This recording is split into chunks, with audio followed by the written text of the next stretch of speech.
नमस्ते। मैं आचार्य वीना चड्डा आप सबका स्वागत करती हूँ। आजकल हम लोग पेंडिंग कर्मा को समझ रहे हैं कि हम कैसे पहचानें हमारे कौन से कर्म पेंडिंग है। पेंडिंग का मतलब हुआ जो अभी तक पूरे नहीं हुए, यानी कुछ अधूरे हैं और वो अधूरों को हमने पूरा करना है। वो सारी बातें इस जन्म में हमने करनी है।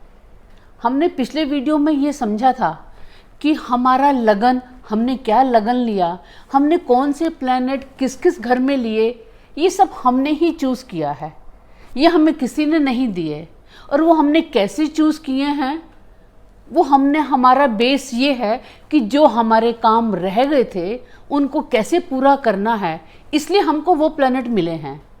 इवन जो हमारी शक्ल सूरत, हमारा नैन नक्श, हर चीज़ जो हमने खुद ही चूज़ की है और बिल्कुल परफेक्ट है। अगर इसको ज़रा सा भी कुछ चेंज करेंगे तो हम कुछ के कुछ हो जाएंगे और वो हमारे हाथ में भी नहीं है। हमारा हर प्लैनेट, हमारा सन, हमारा मार्स, हमारे जुपिटर, हमारा सैटर्न, हर सैटर्न हमको बताएगा कि इससे रिलेटेड हमारा क्या कर्म है। हमें जो कुछ मिला वो हमारे कारण मिला। ऐसा नहीं है कि हमारे जो पेंडिंग कर्म हैं वो सब खराब ही हैं। ज़्यादातर तो अच्छे होते हैं, क्योंकि हमको लाइफ में जो मिलता है ज़्यादातर तो अच्छा ही मिलता है। हाँ, थोड़े थोड़े से स्पीड ब्रेकर कभी कभी आ जाते हैं और वो जब स्पीड ब्रेकर हट जाते हैं तो फिर हमारी लाइफ स्मूथ चलती है। तभी तो ज़िंदगी इतनी खूबसूरत है और हर कोई चाहता है कि हमको वो ज़िंदगी मिले। अब मुझे एक बात बताएं, मैंने आपको बोला था इस यूनिवर्स में कुछ भी इलॉजिकल नहीं है। हर चीज़ के पीछे रीज़न है, हर चीज़ के पीछे कारण है। हमको जो मिल रहा है, हमें जो अच्छा या बुरा मिल रहा है, वो किसी का रिज़ल्ट है। रिज़ल्ट का मतलब हमारे कुछ कर्मों का फ्रूट है और हर फ्रूट का एक बीज होता है और वो जैसा बीज होता है वैसा ही फ्रूट होता है।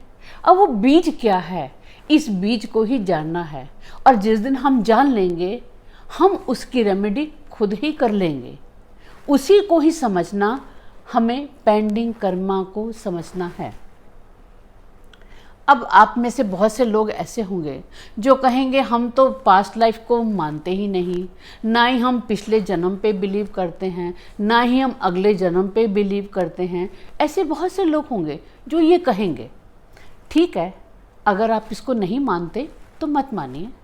इस जन्म को तो मानते हैं ना, इस जन्म में हमें क्या क्या हो रहा है ये तो आप मानते हैं ना। आपके साथ क्या क्या हुआ, आपके पेरेंट्स के साथ क्या क्या हुआ, आपके ग्रैंड पेरेंट्स के साथ क्या क्या हुआ, आपके ग्रेट ग्रैंड पेरेंट्स के साथ क्या क्या हुआ, क्योंकि हमारे अंदर उन्हीं का डीएनए है ना। डीएनए को तो मानते हैं ना, जो हमारे पूर्वजों का था वही हमारे पास चला आ रहा है। जैसे कोई भी व्यक्ति कोई काम करता है या उसकी कोई भी आदत है अच्छी या बुरी, तो हम कहते हैं ये तो इसके खून में है। क्या मतलब है इसका? खून वही है जो कि आपको पेरेंट से, ग्रैंड पेरेंट से, ग्रेट ग्रैंड पेरेंट से मिला, जो कई पीढ़ियों से आपको मिल रहा है। आज जो आपके शरीर में रक्त बह रहा है ये वही है। और आपके पेरेंट्स, ग्रैंड पेरेंट्स कौन हैं? वो वही हैं जो कि आप हैं। किसी जन्म में आपका कोई ना कोई संबंध था, आप खुद ही थे और उसके बाद आप आज इस रूप में आ गए। यानी वो काम आपने उस लेवल में कर लिया था।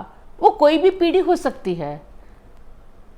तो पहले तो आप अपने पेरेंट्स के पास बैठें, उनसे बात करें, उनके बारे में जानें, अपने ग्रैंड पेरेंट्स के बारे में जानें, अपने ग्रेट ग्रैंड पेरेंट्स के बारे में जानें, क्योंकि जो जो कुछ उनकी लाइफ में हुआ था वही वही उनकी लाइफ में हुआ और वो आपके लाइफ में भी होगा।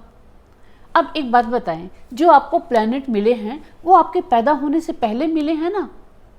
वो कर्म, यानी जब आप पैदा हुए उसके पहले ही पूरी पोजीशन बन गई।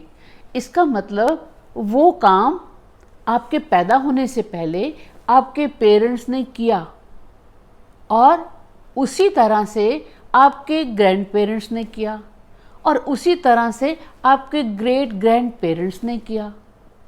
अब आप कहेंगे हमने तो अपनी लाइफ में देखा है कोई इतने बुरे बुरे काम करता है, बहुत उल्टे सीधे काम करते हैं, फिर भी वो एंजॉय करते हैं, फिर भी वो खुश रहते हैं और उनकी लाइफ में कुछ भी बुरा नहीं होता। पहले तो एक बात माने, जो आप उनकी लाइफ देखते हैं वो कितनी लाइफ देखते हैं, वो एक स्पैन है, उसके आगे क्या हुआ उसके पीछे क्या हुआ वो तो आपको पता ही नहीं होता, और उनके घर के अंदर क्या चल रहा है वो भी आपको नहीं पता होता। आपने बहुत बार देखा होगा कि बड़े बड़े बिल्डर्स लोगों का पैसा मार लेते हैं, लोग अपनी मेहनत की कमाई जमा करते हैं अपने घर के लिए, उनको घर नहीं देते, बहुत से स्कैंडल हो जाते हैं। आपने ऐसा देखा ना? लेकिन क्या कभी गौर किया उनकी आगे औलाद के साथ क्या होता है? क्योंकि औलाद के पास वही जाएगा, क्योंकि सेम खून है, जो सेम खून पीछे कई पीढ़ियों से चला। मैं जो आज कर रही हूँ मेरा ही खून आगे मेरे बच्चों में, आगे आने वाली पीढ़ी में वही खून जाएगा और वही जो ब्लड है अपना रिजल्ट देगा। और जितने भी लोग इस तरह के हैं उनके आगे आने वाली पीढ़ियां बर्बाद होती हैं। मैंने अपनी ज़िंदगी में देखा है, आपने भी अपनी ज़िंदगी में देखा होगा।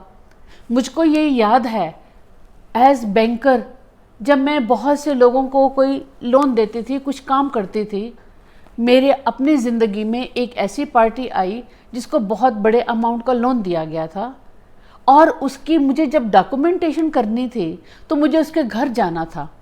कई करोड़ों में लोन था, लेकिन जब उसके घर गई तो घर जाने के बाद मुझको इतना दुख लगा कि उसके घर के जितने बच्चे थे, उसके भाई के बच्चे, दोनों भाई के बच्चे, अपने बच्चे, उनके पूरी फैमिली में एक भी बच्चा ऐसा नहीं था जिसे कोई ना कोई प्रॉब्लम हो।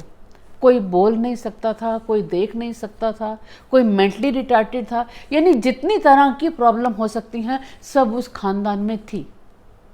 क्योंकि जो हमने कर्म किया है, जो हमने बीज डाला, उसका फल तो किसी का फल जल्दी निकल जाएगा।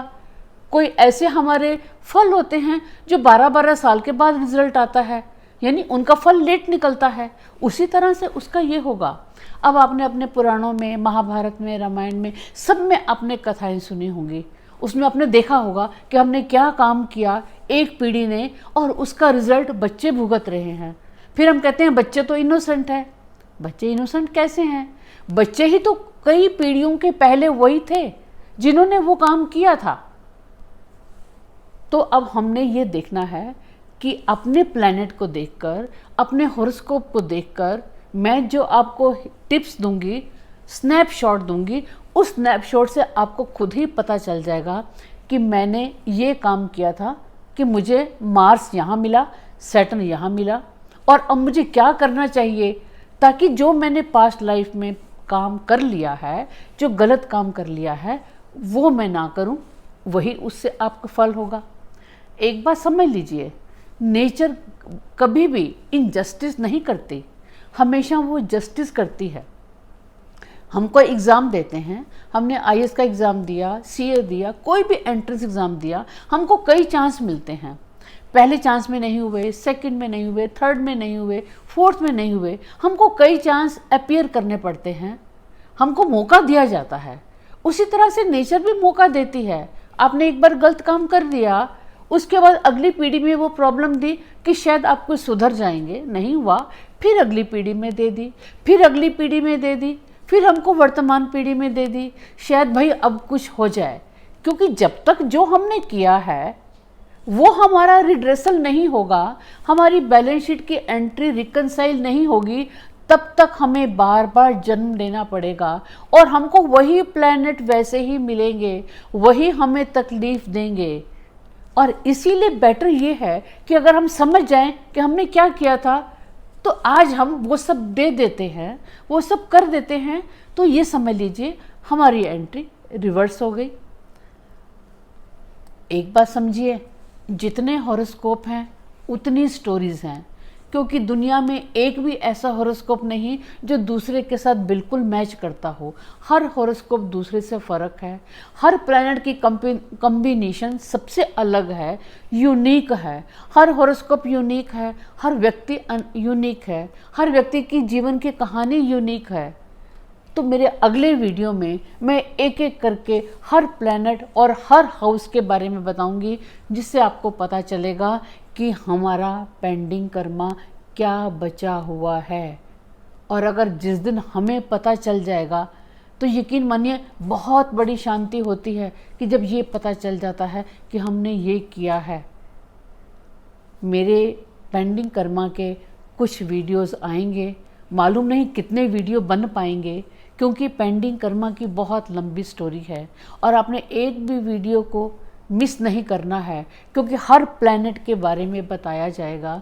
हमारे 9 प्लैनेट हैं और हमारे 12 हाउस हैं और 9 के 9 प्लैनेट के बारे में हर वीडियो आएगी, जिससे आपको पता चल जाएगा कि कौन से प्लैनेट के पीछे की क्या स्टोरी है। आप हर वीडियो देखें और मेरे वीडियोस को अधिक से अधिक शेयर करें, क्योंकि ये कार्मिक अकाउंट है, ये पेंडिंग कर्मा से रिलेटेड है। और जितना कार्मिक अकाउंट को हम समझ पाएंगे, हमारा ज़िंदगी उतनी हल्की होगी, उतनी आनंद वाली होगी, उतने हम संतुष्ट होंगे, उतने ही हम ज़्यादा आश्वस्त होंगे। आप खुश रहें और हमेशा आश्वस्त रहें और गुड कर्मा करें। Thank you.